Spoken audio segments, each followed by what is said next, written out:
Le 5 décembre 1984, 10 militants kanaks du FLNKS sont tués dans une embuscade tendue par des descendants de colons européens. On vous raconte.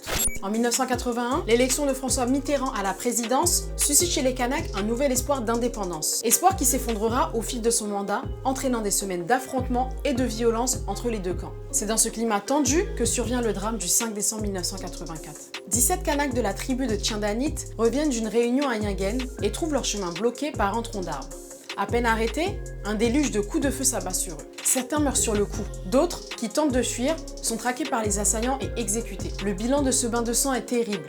10 morts et 7 blessés, âgés de 25 à 56 ans. La violence de l'attaque est telle que certaines victimes sont difficiles à identifier. Le procès des 7 responsables sera comparé à une parodie. Le premier jugement, rendu en 1986, conclura un non-lieu. Le second, un an plus tard, acquittera les accusés au motif de légitime défense avec préméditation, une notion inexistante dans le droit français.